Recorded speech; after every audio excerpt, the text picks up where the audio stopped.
Welcome to Bespoke Diaries. Today's article is on 10 Lessons I've Learned the Hard Way by Robert Ashton, author, United Kingdom. Over the last 40 years, Robert have established a marketing agency, a social enterprise that delivers apprenticeship training to young people, led the formation of a grant-making charity and written 20 books.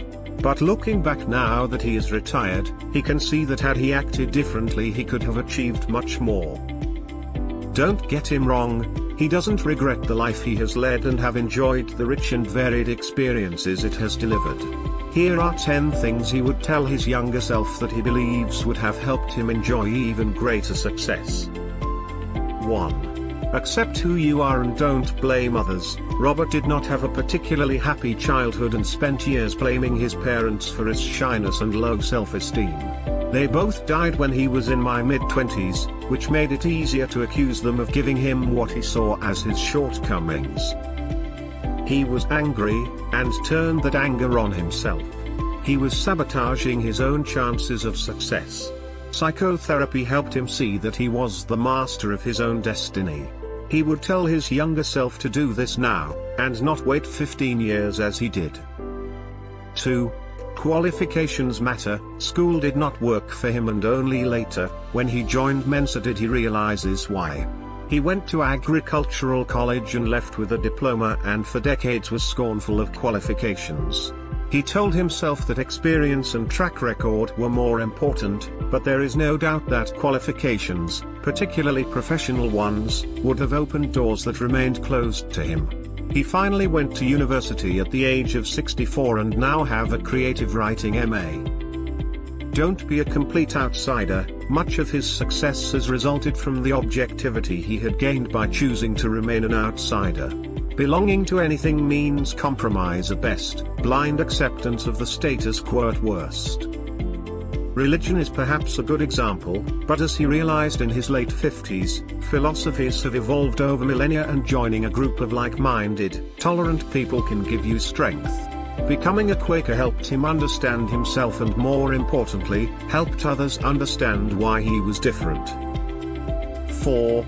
Don't give up too soon. He is intelligent and thinks quickly, so soon become tired of waiting for others to catch up. Looking back, he can see many occasions where he jumped out of something too quickly and missed opportunity. He'd advise his younger self to realize that others also have priorities and deadlines to meet, and that he would be well advised at times to be patient. 5. Build a network. Robert has met so many people whose network extends no further than the business sector in which they operate. Yes, it's important to know customers and colleagues, but what about people who can lead you to different and perhaps more exciting opportunities in the future? Robert has also learned the value of helping others with no expectation of their help in return. This has built his reputation and encouraged people to push opportunities his way.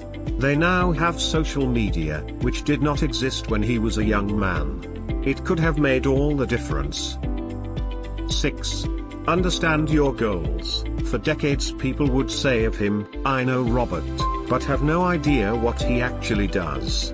This was because he was more focused on leaving his past behind him, than in creating a new future for himself. It took him years to work out what he really wanted to do, which was to be a successful non-fiction author. Most other things he did because they were there and he knew he could make good things happen. If he was 30 today, he'd go and sit on an island for a week free from distraction, knowing that this would help him discern what he really wanted to do with his life. 7.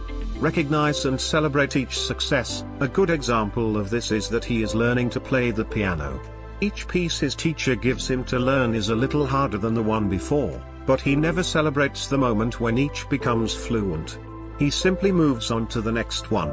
Only once in his career have he allowed himself to celebrate an achievement, and that was when he cuts the ribbon to officially open a community-owned shop that only came about because of his activism and determination. 8. Do not attempt the impossible. At times he thought he was invincible and could do anything, so he willingly accepted impossible challenges, usually for modest fees. To some clients he appeared to be too good to be true, but all this achieved was to prolong their delusion that success was just around the corner. It also meant he subjected himself to Herculean tasks that took their toll on his own mental health. Given him time again, he would walk away from those impossible missions. 9. Ask lots of questions. One of the secrets of his success is that he has always asked the questions others dare not. Friendly, but direct questioning has made those he works with think hard, and sometimes tell him what he needs to know to make a difference. Others have thought him cheeky, but that is always better than assuming he knows the answers. 10. It's never too late. He is now 66 and graduated from his MA in December 2020. He has written his first book in a new, creative non-fiction genre which is now with a literary agent. This marks the beginning of a new career. He also has his sights set firmly on becoming a professional organist in his 70s, playing at funerals and hopefully helping give people a good send-off. It's never too late to start again. Of course, none of us has the opportunity to listen to our future selves, and regretting lost opportunities gets you nowhere. He hopes this list encourages us to reflect on our life and work.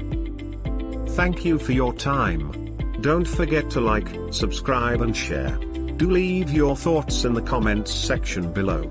For similar type of article, please reach us at contact@thebespokediaries.com, or you can visit our website www.thebespokediaries.com.